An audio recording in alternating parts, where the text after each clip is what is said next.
One chance call can change everything.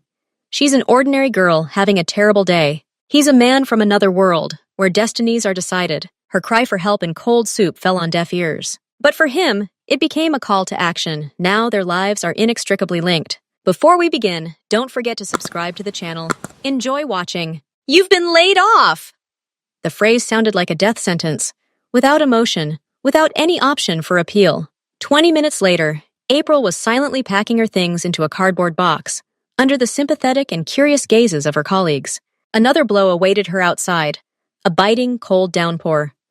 The rain lashed her face, soaking her only good blouse as she cursed everything under the sun and tried to hail a taxi. At home, she tossed the damp box into the corner, stripped off her soaking wet clothes, and plopped down on the sofa.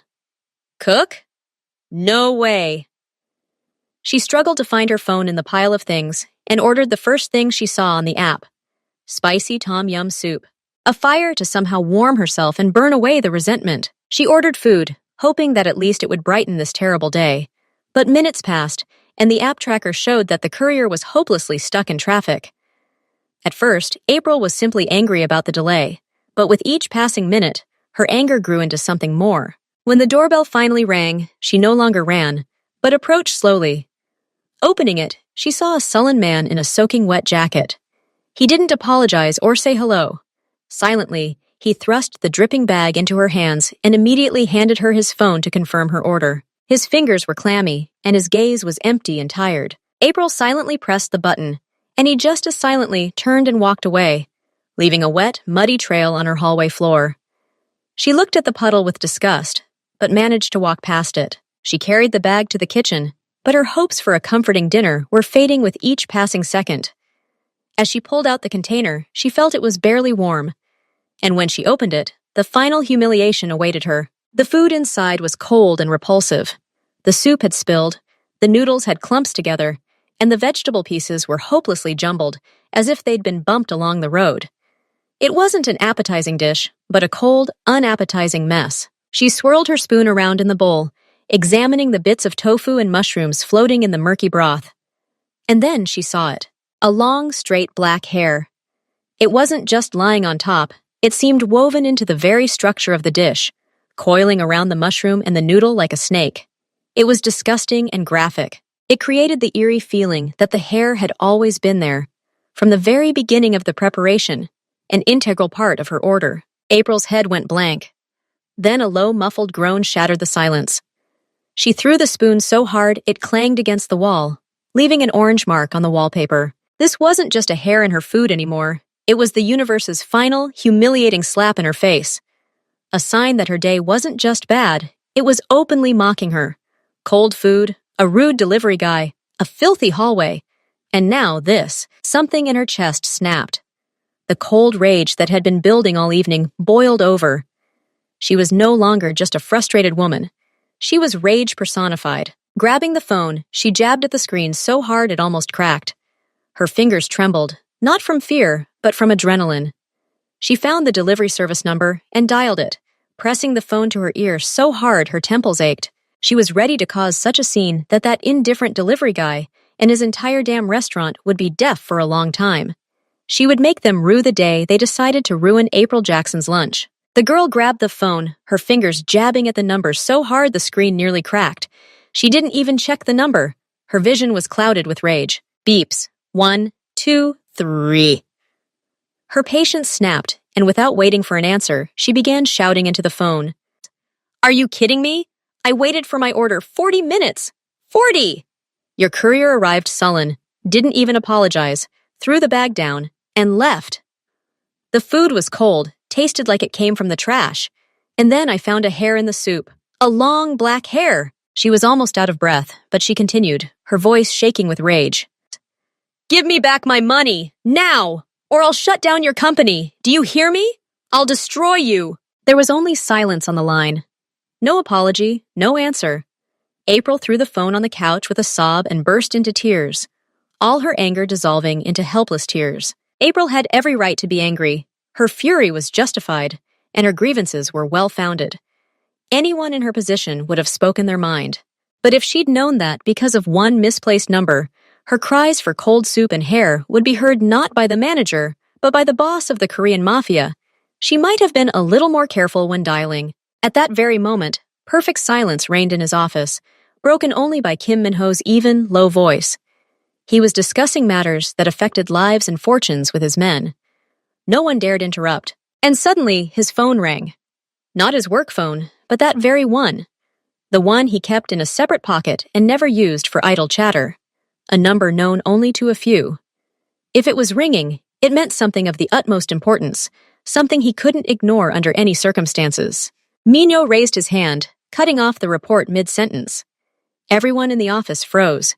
He slowly raised the phone to his ear, bracing himself for news of a failed operation or betrayal at the highest levels. But instead, a worried, tearful female voice came on the line, screaming about cold food, a rude delivery man, and someone's hair in the soup. For Kim Min-ho, there was one unshakable truth. If someone came to him with a problem, he would solve it. It didn't matter if it was a business threat or a matter of personal safety. It didn't matter even if the problem came to him completely by accident. He couldn't and wouldn't ignore it. He didn't interrupt. He didn't say, "You've reached the wrong number." He simply let her speak, absorbing every detail of her despair the way he receives intelligence. He analyzed her emotions, assessed the scale of the disaster in her life, and then made a decision. When her voice trailed off and the short beeps that signaled she had hung up, he slowly lowered the phone. Then he looked up at his frozen subordinates. "I have a new target," he said in a flat, no-nonsense tone. "Find a girl named April. She just ordered Tom Yum from the Golden Dragon." No one asked any unnecessary questions. The nods were brief and clear. That was enough. "That's all for today." Minho pushed back his chair. "You have assignments." The meeting was over. His men silently left, leaving the boss in his office with a new, unexpected task that now became a priority. "So what? She had the right," she whispered stubbornly to herself, but her voice no longer held the same confidence. Now, a burning awkwardness mingled with her anger. She'd laid it all out, all her grievances, to some random person on the other end of the line. And he simply remained silent.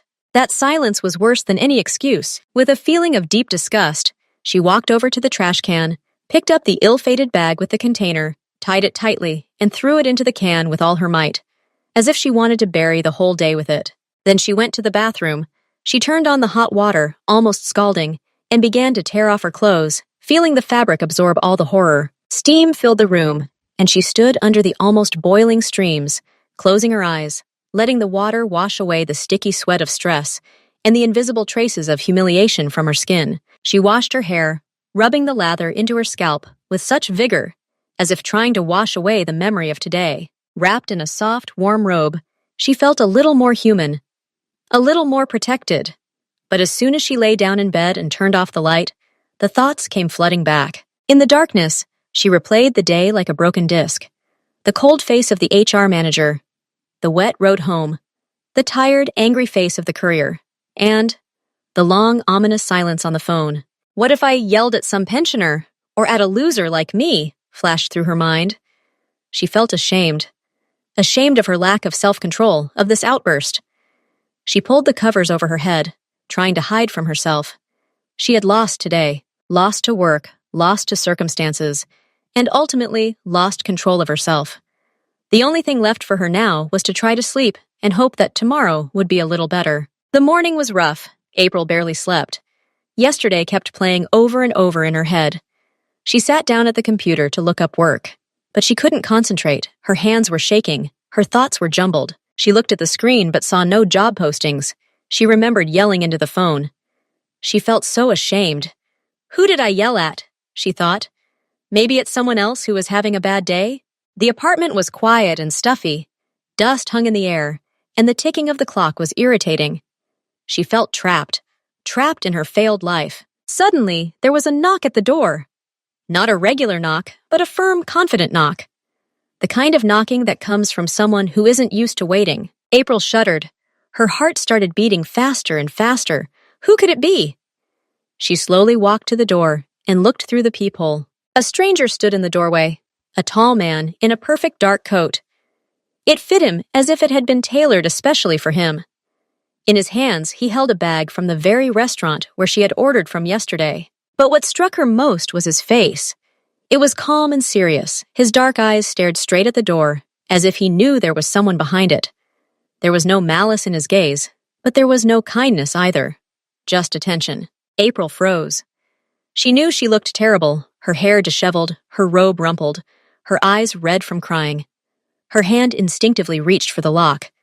Her fingers trembled as she opened the door. She opened it just a little, as if the gap could protect her. April stood silently, holding the bag, unsure of what to say. The stranger, Kim Min-ho, looked at her with a calm, searching gaze. "You probably don't understand why I'm here," he began, his voice even and confident. "Yesterday you called my number, the one you only call in the most important situations. Usually they talk about serious things there. Business, money, life and death. And you were screaming about cold soup and a hair in your food." He paused briefly, letting her take his words in. "I have a simple rule in life. If a problem reaches me, I solve it. It doesn't matter if it's big or small. It doesn't matter if it's mine or someone else's. You told me about your problem, so now it's my problem." Mino pointed to the bag in her hands. "I brought you fresh food because I heard how hungry and upset you were. But this is just the beginning. You said you wanted your money back and punish those who ruined your dinner. So let's do this right." He looked at her carefully. "I didn't just bring you food. I've already dealt with that restaurant. But if you want to see how problems are actually solved, come with me, right now. You can see for yourself that your complaints have been heard." April looked at him, trying to understand. This man spoke as if solving any problem was the most ordinary thing in his life. She began. "You don't need to decide now," he stopped her. "Eat first. A hungry woman isn't the best advisor. Then tell me if you're ready to see how words turn into actions." He moved toward the window, giving her space, but his posture and confidence filled the room. April knew this was a man who didn't just talk, he walked the walk. April stood in the doorway, clutching a warm bag of food. Disturbing thoughts raced through her mind. This man, Kim Min-ho, looked and spoke as if he were from another world. His calm confidence frightened her. Why did he even come, she thought. An ordinary person would have simply hung up and forgotten. But this one not only remembered, but also found my address. She glanced at his impeccable suit, then at her worn dressing gown. A gulf lay between their worlds. "I'm sorry about the call yesterday," she finally managed to say. "I wasn't myself. I got the wrong number. You shouldn't have worried." Mino listened silently, his face expressionless. This imperturbability made April even more nervous. "You see, these are my problems," she continued, feeling herself blush. "I'll handle it myself. I shouldn't have dragged you into this."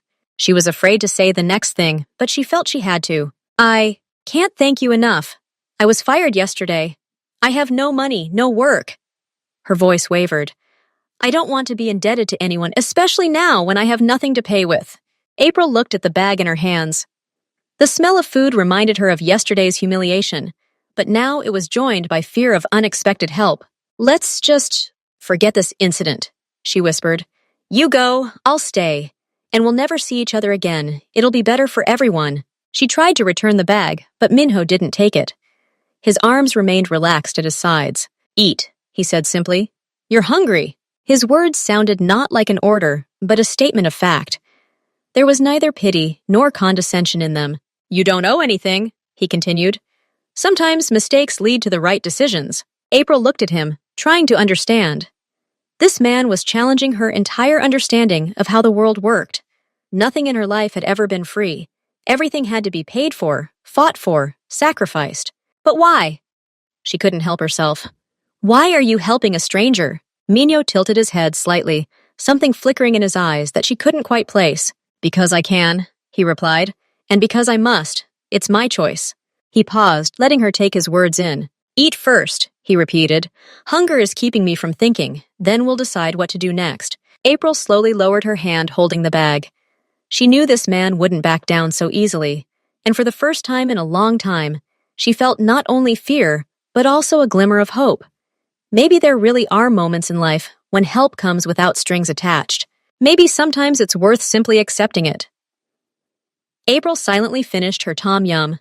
This time, it was hot, fragrant, and perfect. Under its spicy warmth, the trembling in her hands gradually subsided and her thoughts cleared. She changed into clean clothes, brushed the tears from her cheeks, and taking a deep breath, walked out into the hallway where Minho was waiting. He didn't ask if she was ready. He simply nodded toward the dark sedan parked right outside the entrance. It was an expensive car, but unremarkable, like everything else around it. When he opened the door for her, she paused for a moment, still hesitant. "Sit down!" His voice sounded less like an order than like a statement of the inevitable. "If I've started helping, I'll see it through. And you'll be satisfied, you can be sure of that." Something in his tone made her obey. She slid into the leather seat, and he walked around the car and settled behind the wheel. The interior smelled of leather and some cold, expensive perfume. His scent. As they drove, April glanced at him furtively. He drove as calmly and confidently as he spoke. His hands rested on the wheel, relaxed but precise. His profile was stern, focused. She realized she hadn't felt so protected in a long time. Behind him, in this quiet, powerful car, the bustle and fears of the outside world lost their power. It was a dangerous, yet intoxicating feeling. "You don't have to be afraid to look at me," he said suddenly, without taking his eyes off the road. "And you can say whatever you think.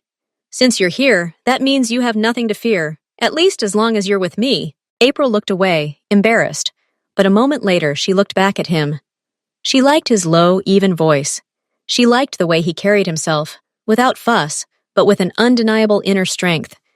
It had been so long since anyone had taken responsibility for her problems. It had been so long since she had allowed herself to rely on someone. But now she felt her resistance melting away. They drove up to that very restaurant, Golden Dragon. The car hadn't even come to a complete stop when the door swung open, and the very same owner she'd only seen in reviews appeared on the threshold. His face was gray with fear. Minho got out of the car and gestured for April to follow him. She stepped out, feeling her legs buckle, but he walked beside her, his calm contagious. "Miss," the owner began, stuttering and bowing. "I beg your pardon. My deepest apologies. This is a terrible mistake. It will never happen again." He thrust an envelope into her hands. It was thick, too thick to be a simple refund. "That's 10 times the amount of your order," he whispered, his hands shaking. "And please tell Mr. Kim that we'll fix it. We'll close for staff retraining. We'll do everything we can." April looked at this man, who yesterday had seemed an indifferent monster to her, and today trembled before her, or rather, before the one standing behind her. She took the envelope, unsure what to say. Minho's power operated without shouting, without threats. It simply was. And that was enough to change everything. She glanced at Minho. He stood motionless, watching them, his eyes filled with silent satisfaction. At that moment, April realized her interest was no longer limited to the money returned and justice restored. She was intrigued by the man himself, his motives, his strange principles, and the quiet, incredible strength that emanated from him. She quickly lowered her eyes to hide her sudden curiosity. But it was too late. He, in turn, had become so engrossed that he now longed to feel needed again. They drove back in silence. The car was quiet, but now the silence felt comfortable. April looked out the window, but in reality, she was watching Minho. She liked the way he drove, calmly and confidently. She liked the way he sat behind the wheel, the way he held his hands. For the first time in a long time, she felt safe. The world seemed less hostile next to this silent man. At one of the traffic lights, he accidentally looked up and caught her gaze in the rearview mirror. She wanted to turn away immediately, but couldn't. His gaze was calm and somehow understanding. In that moment, she felt as if he were reading her thoughts, that he knew how lonely and scared she was, that he saw how much she enjoyed this strange ride. She still lowered her eyes, but her heart was beating very fast. "What's wrong with me?" she thought. "After all, he's just a stranger, albeit an unusual one." When he pulled the car up to her house, she suddenly felt sad. She didn't want to leave this cozy salon, didn't want to go back to her empty apartment. Here, next to him, she felt protected. But back there, only problems and loneliness awaited her. He went out to open the door for her. As his fingers touched the handle, she felt a strange urge to ask him to stay, just to sit together a little longer. But she knew she couldn't. "Thank you," she said, leaving. "For everything, for the food, for sorting out that restaurant." He nodded. His face was expressionless as always, but she saw something warm in his eyes. Maybe it was just her imagination. "It's all decided." he said in his even voice. You can sleep peacefully. He didn't wait for her to enter the building. He turned around, got into his car, and drove away. April stood there for a long time, watching the dark sedan until it disappeared around the corner. Mino drove through the night streets in the car and thought about her, about this fragile girl with fire in her eyes, about how she first screamed into the phone and then tried to be strong. He liked her courage. He liked how even when she was scared, she didn't break. He remembered the way she'd looked at him in the mirror. There had been not only fear in her eyes, but also interest, and something else, something that made him feel like more than just a problem solver, but a person. Arriving at the office, he walked into his cubicle. Everything was perfectly clean and orderly, but today, something was off. The air seemed too cold, and the silence too loud. He sat down at the table and tried to work, but his thoughts kept returning to April, to the way she held the envelope of money, not with greedy hands, but carefully, like something fragile. To the way she said thank you, quietly but sincerely. She's afraid of being in debt, he thought. And I haven't met someone for a long time who's afraid of taking rather than giving. He understood it was dangerous. Getting attached to someone meant creating vulnerability. And in his world, vulnerability was expensive. But somehow, he didn't care. April was sitting in her kitchen, staring at the envelope of money. There was a lot of money. A lot. More than she'd seen in months. But somehow, it didn't bring her the same joy as the few minutes she'd spent in the car with this strange man. She recalled his face. Stern but not angry. His hands, strong but gentle. His voice, low and calm, as if he never fussed or was nervous. Who are you? She thought. And why did you appear in my life just when everything was falling apart? She placed the envelope on the table and sighed. Tomorrow she would have to look for a job. She would have to pay the rent. She would have to return to her ordinary life. But something told her that her life would never be ordinary again. Because somewhere in this big city, there was now a man who one evening brought her hot soup and showed her that even in the darkest day, a ray of light could appear. And even though he left and they said goodbye, April felt it wasn't the end. It was only the beginning. Morning came to April with the sharp ringing of her alarm. She'd fallen into a short, heavy sleep just a couple of hours earlier, and now her brain refused to wake. The first thing she saw when she opened her eyes was an empty plastic Tom Yum container on the bedside table. A thick envelope filled with money lay nearby. At first, she just lay there, staring at the ceiling, trying to collect her thoughts. And then the memories came flooding back. The layoff, the rain, the cold food and that hair, the hysterical phone call, and him. The man in the perfect coat, his low, calm voice, the drive to the restaurant, the terrified owner, the drive back, filled with silent understanding, and those quick, furtive glances in the mirror. She propped herself up on her elbow and reached for the container, running her finger along the smooth plastic. This wasn't a dream. This had really happened. He has his own life, she said sternly out loud to herself, lowering her feet to the floor. Some other strange life, where people can shut down someone's restaurant in one evening and drive around strange girls in black sedans. You were a problem for him, and problems are solved and forgotten. She stood up, resolutely carried the container to the trash can, and stuffed the envelope into the desk drawer. No need to sigh. I found the money. Good. Now I need to find a job, take care of the house, move on with my life. She tried. She tidied up the apartment, dusted, vacuumed, but her movements were mechanical. Her thoughts stubbornly returned to him, to the way he looked at her, not as a pathetic creature, but as something interesting, to the way his voice sounded when he said, "You don't have to be afraid to look at me." Then she sat down at the computer. She opened job posting websites. She looked through them one after another, but the words blurred into meaningless text. Sales manager, administrator, courier. All this mundane routine now seemed inexpressibly dull and gray after yesterday's outburst of something incredible. She leaned back in her chair and closed her eyes. And again she saw his profile in the light of the streetlights outside the car window. She caught herself trying to remember every detail of his face, his cheekbones, the line of his jaw, the shape of his lips. "No!" she almost screamed, shaking her head vigorously. "Stop it! He's already forgotten you. He's done his job and moved on. You're a closed incident for him." To finally get him out of her head, she decided to take a shower.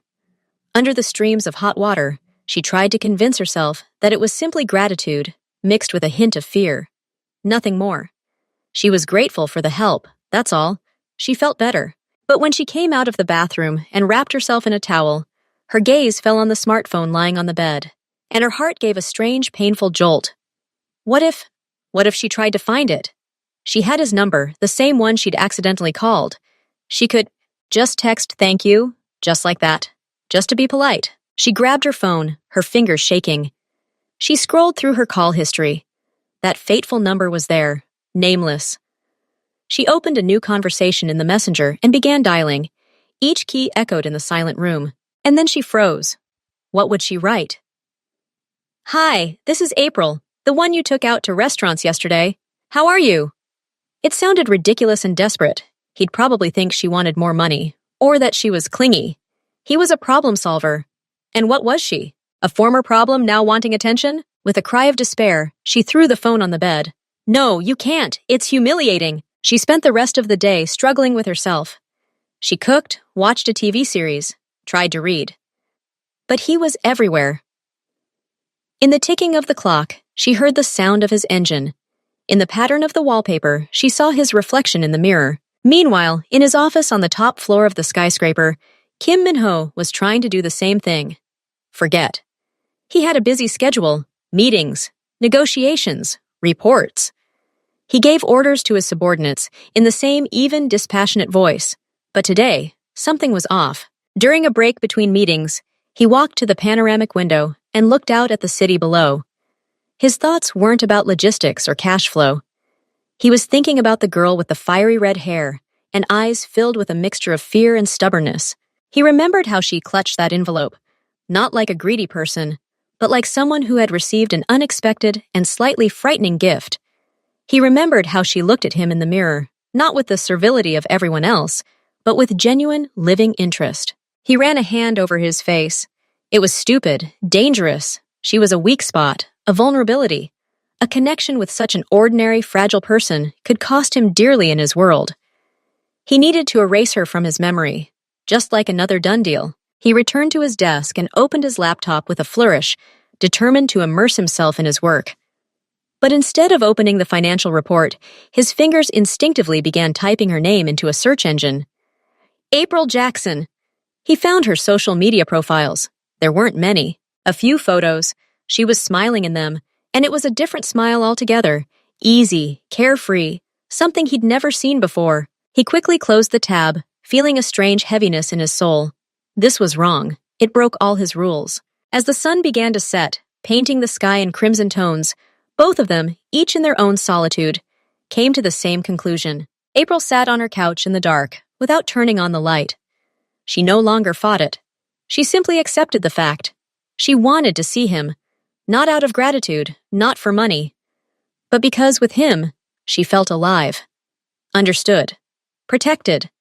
And this hunger was stronger than fear and pride. Minho stayed in the office until late. Everyone else had already left. He sat in his chair, the silence of the office weighing heavily on him. He thought about her last look as he left. It wasn't just gratitude, it was longing. The same longing he felt now. He picked up his personal phone, the very same one. He dialed the number, not hers, but his assistant's. Find me a reliable excuse, he said without greeting. A business one, to contact Miss April Jackson, so that it looks natural. He hung up. The attraction proved stronger than reason. Somewhere in the city, a girl he shouldn't have remembered was probably looking at his number on her phone at that very moment, just as he was looking at her online profile. Two universes, accidentally colliding, refused to part. The next day, Elle's assistant arrives early in the morning and immediately suggests a brilliant solution. Since they still need office staff and April's former field aligns with their needs, they could call her and offer her a job, but keep her in the dark until the last minute. The assistant believed this was the best option. She would earn good money, and her boss would be able to see her whenever he wanted, creating more opportunities for meetings, both casual and business. Kim Min-ho immediately ordered her to act with a smile on his face and promised to reward Elle for his good idea. April spent the morning applying to every job opening imaginable. Desperation was beginning to creep back in. The money in the envelope lay untouched. She swore to herself she would only spend it in the most dire circumstances, and then the phone rang. An unfamiliar number. She raised the receiver to her ear, hoping. Hello, is this April Jackson? Yes, I'm listening. Hello, my name is Sophia, and I'm the HR manager at the Vertical Gallery. We found your resume and we're impressed with your experience. We're looking for a special projects coordinator for our new space. We need someone with a fresh perspective, and we think you might be the perfect fit. April couldn't believe her ears. The Vertical Gallery? She'd heard of it. It was a trendy, prestigious place. Oh, of course, she squeezed out, trying not to show her excitement. Great, said Sophia. Can you come by today at 3? Our development director, Mr. Kim, will conduct the interview. April almost dropped her phone. Kim? Her heart sank, then started beating wildly. No, it couldn't be. Coincidence. Kim is a common name, and a development director isn't the kind of person who drives black sedans and closes restaurants. It's just a coincidence. Yes, I can, she answered quickly, afraid that her voice would betray her confusion. She hung up and froze. Her hands were shaking. This was her dream job. Interesting, creative, in a wonderful place. And it was so perfect, as if fate itself had decided to help her. She couldn't even imagine that this fate was named Kim Min-ho, and that he sat in his office, coldly orchestrating her life like a chess game. The Vertical Gallery turned out to be exactly what she had imagined. Spacious white halls, wooden floors, and contemporary art on the walls that she didn't quite understand, but which she thought was very stylish. She was greeted by Sophia, a smiling woman in a formal suit, and led into a small but elegant meeting room. The interview went smoothly. Sophia asked the standard questions about her work experience, skills, and how she envisioned the role. April answered confidently, sensing that everything was going well. Thank you, April. That's all I need, Sophia finally said, making a note on her tablet. The position requires working closely with management. Our development director makes all final decisions on candidates personally. He wants to meet you in person before signing off. April nodded, trying to look calm. That was it. Now she would find out. Of course I understand. Come on, I'll take you to him. Sophia stood up and walked out into the corridor. April followed her, her heart pounding with every step. They passed through several corridors, past expensive paintings and sculptures. Finally, Sophia stopped at a tall wooden door. His office, she said, smiled and walked away. April took a deep breath, straightened her shoulders, and knocked. Come in, a voice came from behind the door. Low, calm, the very one. She walked in, and the world seemed to turn upside down.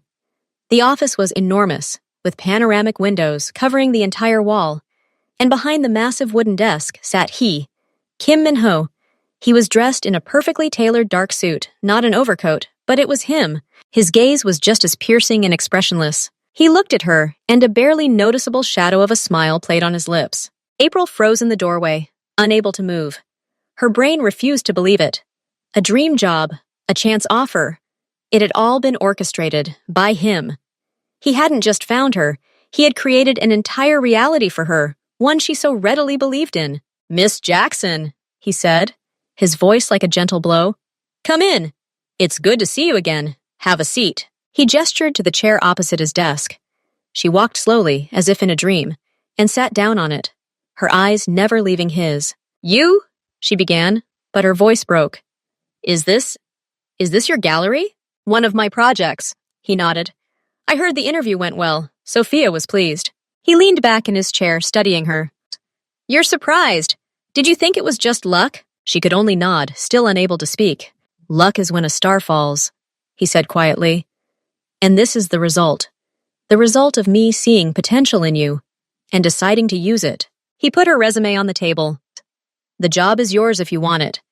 But now you know who your employer is. Decide. April looked at him, a storm raging in her head. She'd been deceived. She'd been set up. But he'd given her a chance for a better life, and a chance to be with him. And this chance, however unfair, was what she'd been dreaming of all these days. April sat in her chair, feeling as if she were in an electric chair. Her fingers gripped the armrests convulsively. The air in the office grew thick and heavy, as if before a thunderstorm. You set this whole thing up? She finally managed to say. You created a vacancy, just so, to offer you a job? Yes. He didn't deny it. His calm was deafening. But the vacancy is real, and so are your skills. I wouldn't trust such an important task to a non-professional, even if— He didn't finish, but she understood. Even if he really wanted to see you. Heat rolled across her cheeks. Why? She whispered. Why me? Because of that call? Because of the complaint about the soup? Mino slowly rose from the table and walked to the window. His silhouette seemed monolithic against the vast city. That evening you cried out about injustice, he said, looking at the lights of the metropolis. But you didn't just complain, you demanded. You fought. There was fire in your voice. He turned to her, and his gaze became intent, analyzing. In my world, people are either afraid or they obey. They don't burn, you burn, and this fire is interesting. He paused, letting her take his words in. Besides, a nearly invisible smile touched his lips. You're the only person in recent years who's dared yell at me and demand I shut down my business. That's memorable. April listened, and her fear gradually began to give way to another feeling, a sharp, nerve-tingling excitement. This man saw her not as a victim, not as a loser, but as something more.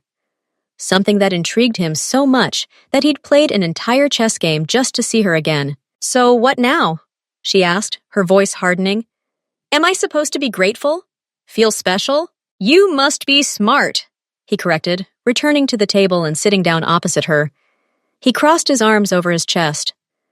This offer is the best chance you have. Good salary, interesting work, stability, everything you need. And in return, he looked at her intently again. I get to observe this fire, find out what it's capable of. A tense silence fell between them. April knew he was right. This was the chance she could only dream of, but it was also a trap. Working for this man meant letting him into her life, willingly, giving him some control. What if I refuse? She asked quietly. He shrugged, but a spark of excitement flashed in his eyes, as if he had been expecting this question. Then you will leave, and we will never see each other again. Your choice, always your choice. He was lying. She could feel it. If she left now, he would find another way, another excuse. The game was already on, and he wasn't one to back down. April closed her eyes for a second, trying to collect her thoughts. Fear told her to run. Her mind reminded her of bills and an empty fridge. And something else, deep inside, whispered how much she missed this feeling. To be noticed, to be desired, to be interesting. She opened her eyes and met his gaze. The very fire he'd spoken of ignited in her own. Okay, she said, her voice firm. I accept your offer. Minho's expression remained unchanged, but she caught a momentary look of satisfaction in his eyes. He nodded. A wise decision. Tomorrow at 9 o'clock, Sophia will brief you on your duties. He became the business-like, detached boss again. The cat-and-mouse game continued, but now the rules were clear. He was the hunter. She was the prey who had agreed to participate in the chase. She stood up to leave, but turned around at the threshold. Mr. Kim?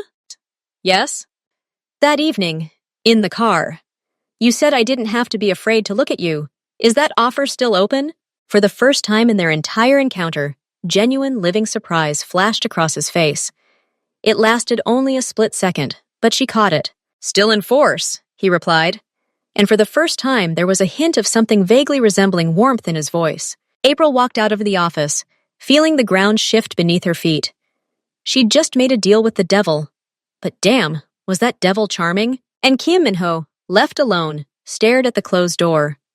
The corners of his lips slowly curled upward.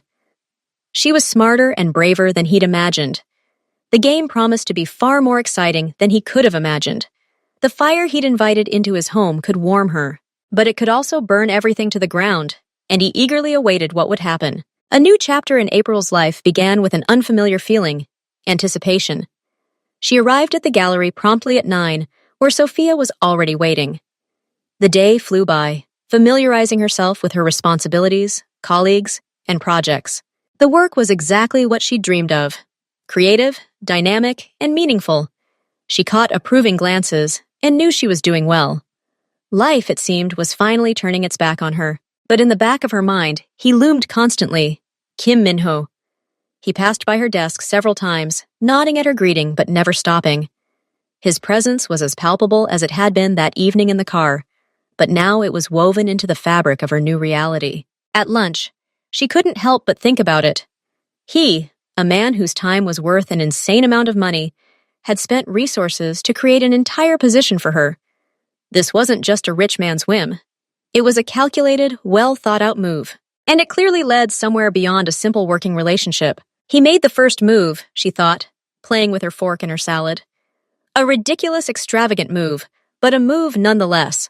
What am I doing, hiding behind the monitor and pretending this is all just a lucky coincidence?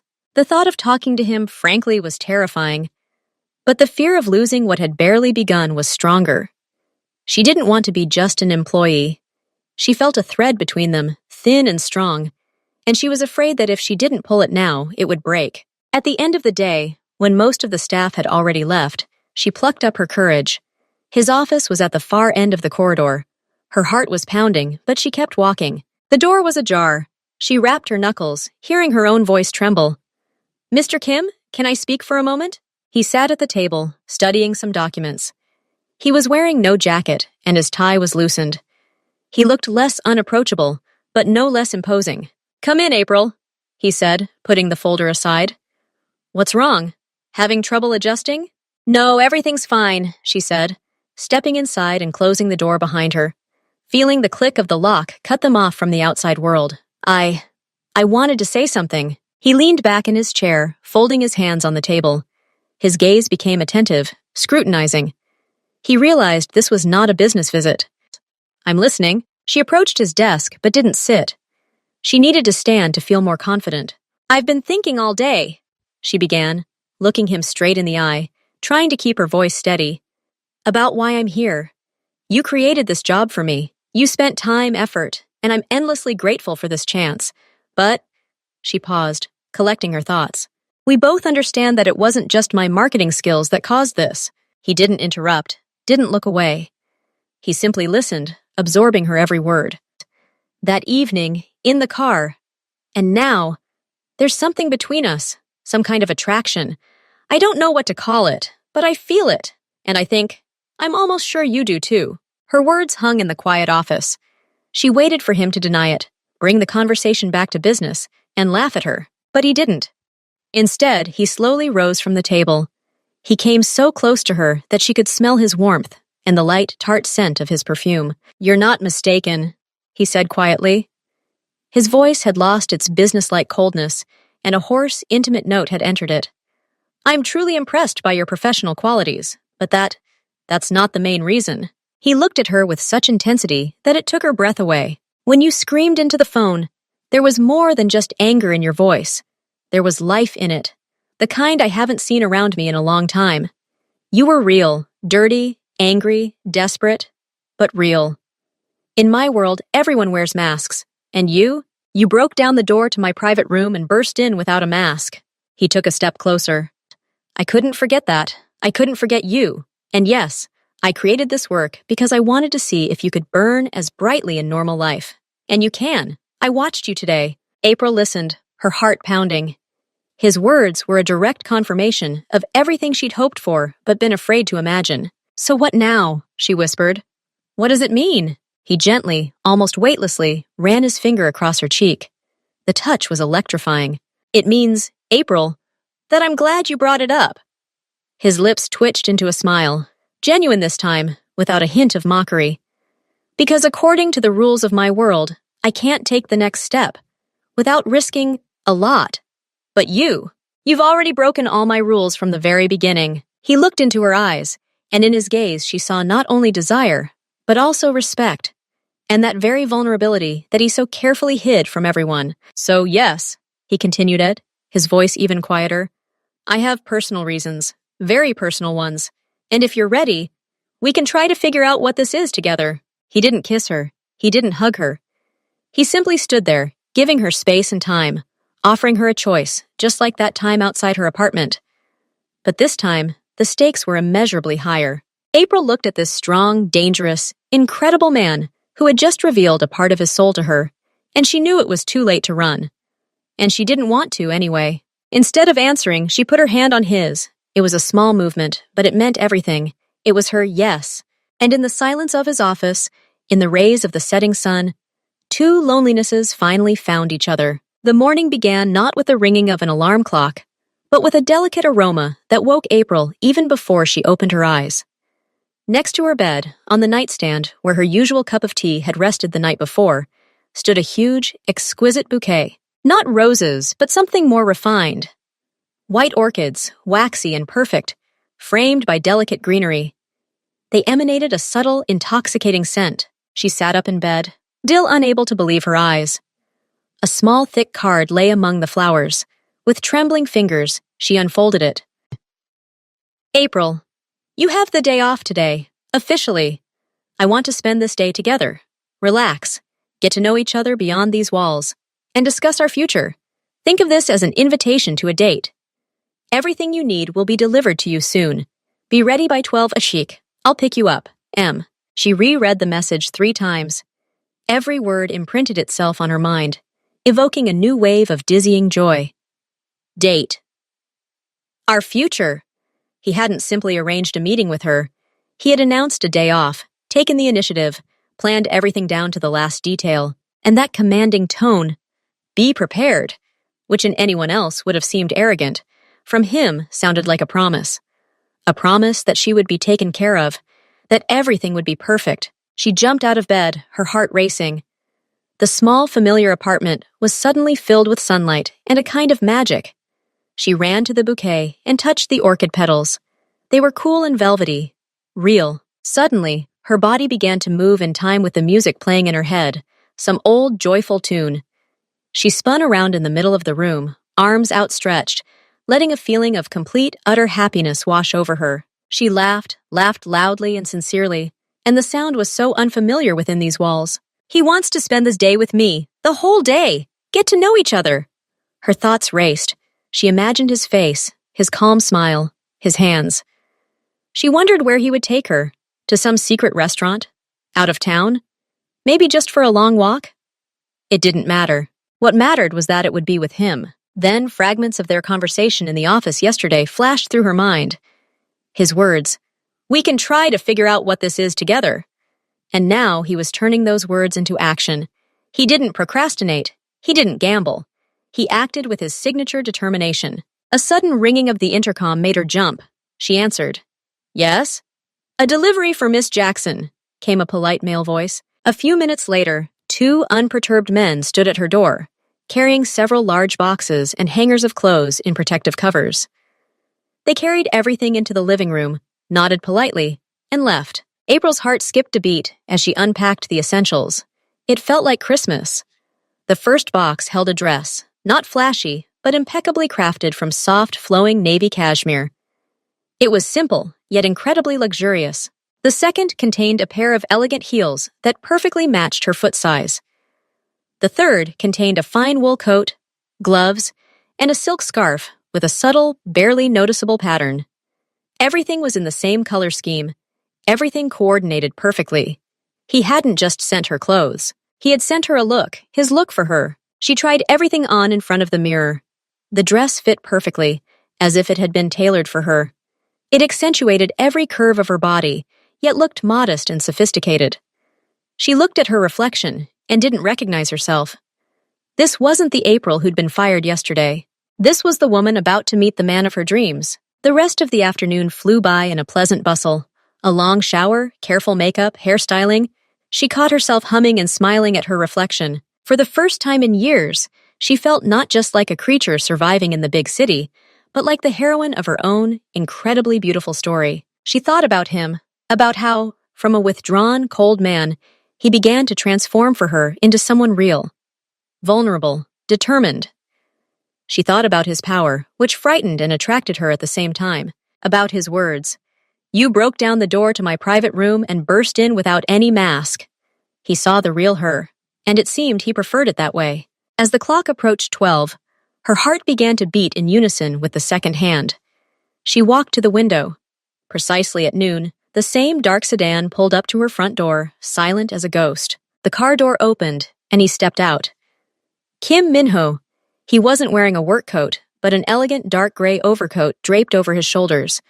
His gaze found her immediately, and silent approval flashed in his eyes as he looked her over from head to toe. Perfect, he said simply, offering her his hand. His touch, even through the fabric of his gloves, was as electrifying as yesterday. She stepped outside with him, and the winter air felt intoxicating. "Where are we going?" she asked as he sat her down in the car. "To surprise you," he replied, a slight, almost mischievous note creeping into his voice. "That's a man's job on a first date." He pulled away, and April, leaning back against the soft leather seat, watched him. She thought about how her life, which yesterday had seemed like a dead end, had now become an exciting journey with a completely unknown destination. And she had finally stopped being afraid of it. She was ready for whatever fate and this mysterious man behind the wheel had in store for her. The car smoothly turned off the highway onto a narrow, almost invisible dirt road, winding between centuries-old pine trees. The snow lying along the sides sparkled in the winter sun like scattered diamonds. The air, clean and crisp, penetrated the cabin, mingling with the scent of leather and his perfume. April pressed her face to the window, watching in fascination as the dense forest gave way to snow-covered meadows. Finally, they stopped at a small platform, hidden from view by a ring of tall trees. Directly in front of them, on the shore of a frozen lake, stood a modern glass pavilion, seamlessly integrated into the landscape. It consisted almost entirely of panoramic windows, reflecting the snowy expanse and forest. "Let's go," Minho said, walking around the car to open the door for her. His hand, offered for support, was firm and reliable. She stepped out and was enveloped in absolute deafening silence, broken only by the occasional crackle of branches under the weight of snow and the distant cawing of a crow. The air was so pure it stung her nostrils. He led her inside. The pavilion turned out to be a single, spacious room with a high ceiling. In the center stood a sofa and several armchairs in front of a fireplace, where logs were already crackling. A teapot steamed on a low table, and a basket of pastries sat. But that wasn't the main thing. The main thing was the view. Glass walls blurred the boundaries between the interior and the snowy forest, creating a feeling of complete oneness with nature. They took off their outerwear and stood by the glass, looking at the frozen lake, on which the wind was drawing bizarre snow patterns. And then something strange happened. They didn't need to speak. The silence between them wasn't awkward, but rich, full of understanding. He stood behind her, not touching her, but she felt his presence with every cell of her skin. She saw their reflection in the glass, hers in an elegant blue dress, his in dark trousers and a simple turtleneck.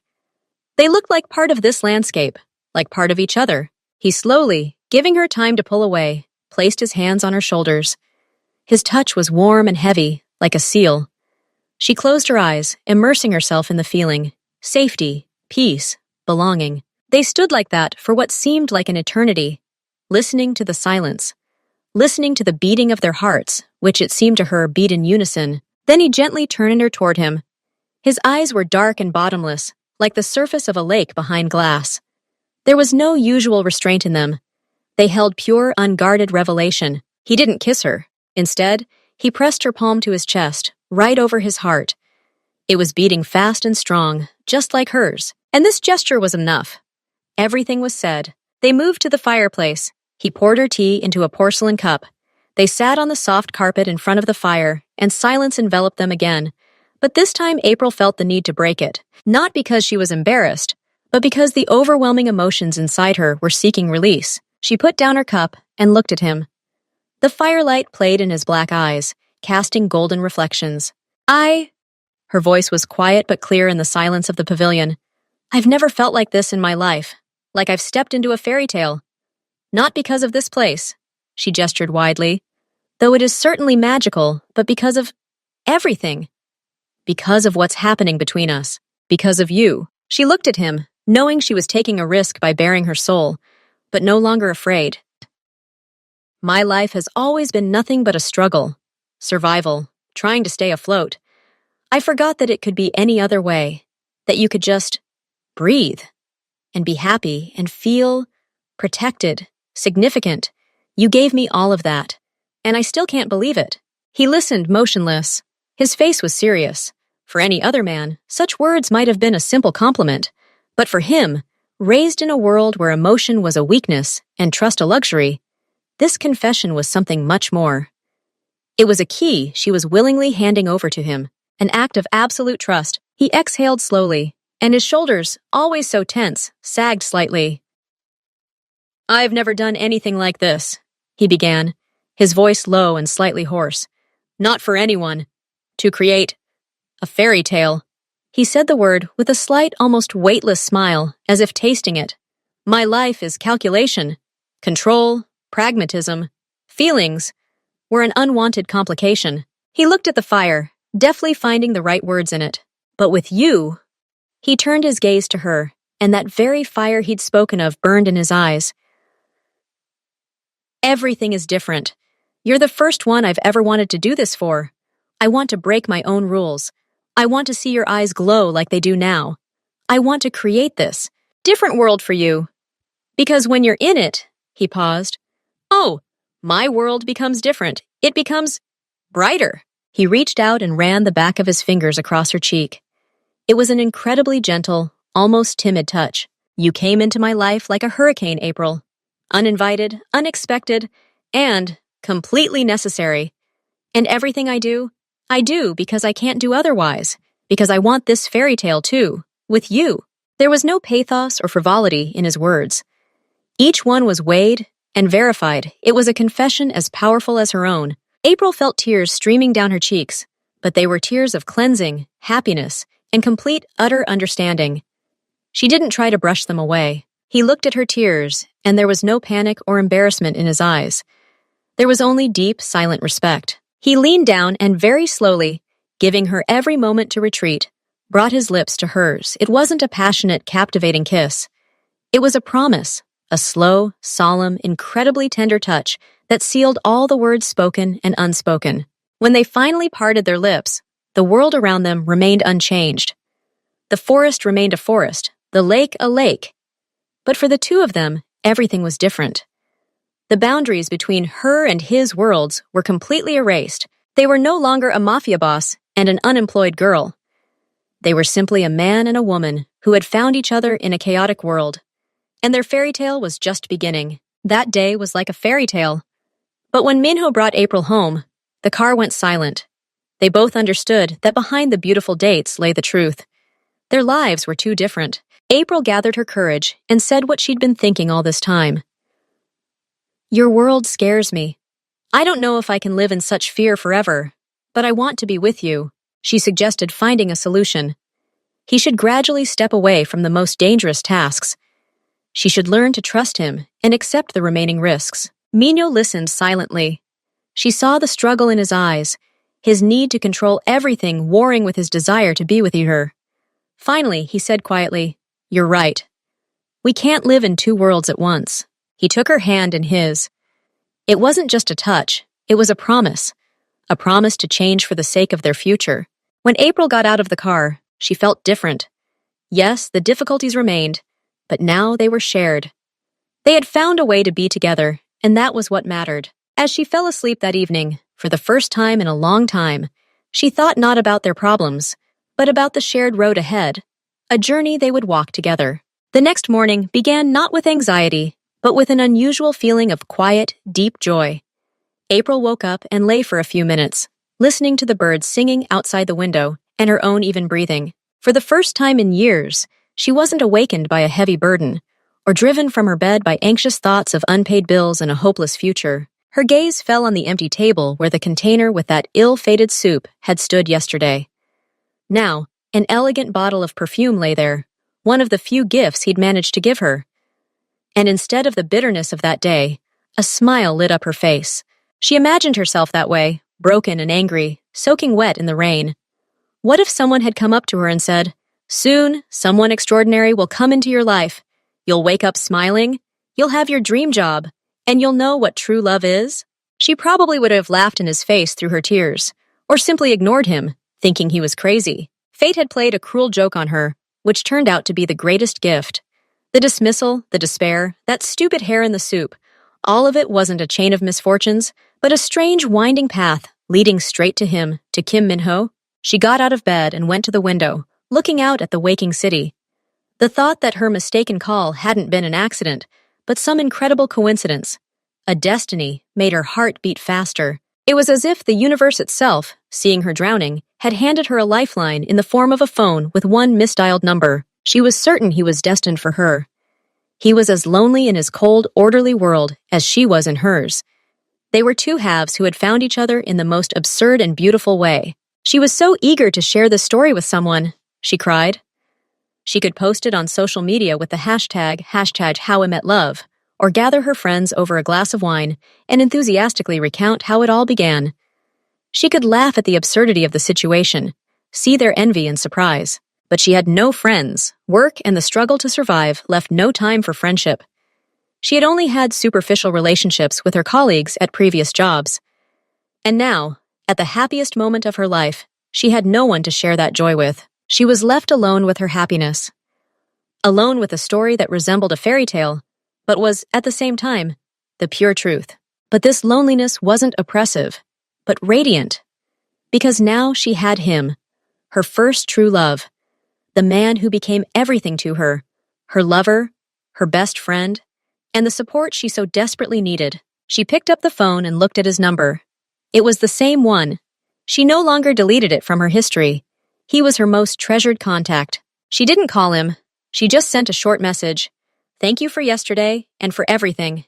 The answer came almost immediately. "This is just the beginning." April smiled, clutching the phone to her chest. Yes, this was only the beginning. The beginning of their shared story. A story that began with a mistake, with a shout into the phone, with a hair in the soup, and it was the most beautiful story she could have imagined. She was alone, but no longer lonely.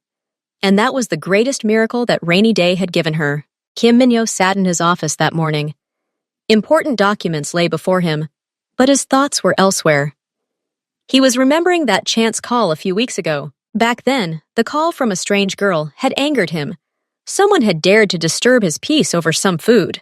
But now he realized it was the best call of his life. If someone had told him back then that this girl would become the most important person in his life, he wouldn't have believed it. His world was one of money, power, and calculation. There was no room for chance, but this chance occurrence changed everything. April, with her character, her directness, and sincerity, showed him a different life. One where there was not only business and enemies, but also simple joys. He looked at his phone. Before, it had been just a tool for work. Now it was a connection to her, to something that had become more important than any deal. Min-yo picked up a notebook and started writing a plan. Not a business plan, but a list of changes to make in his life. Get away from dangerous activities, find legal options, make my life more peaceful. He'd never believed in fate, but now he was beginning to think that that mistaken call hadn't been just a coincidence. Too much had changed for the better. Before, he'd been respected and feared. With April, he felt something new, a desire to be better. Not richer or stronger, but simply better. He put the papers aside. Today, he would start with the simplest thing, cancel a few risky meetings. A small step toward a life where April could feel safe. Kim Min-yo, who had always relied solely on calculation, was grateful for chance for the first time.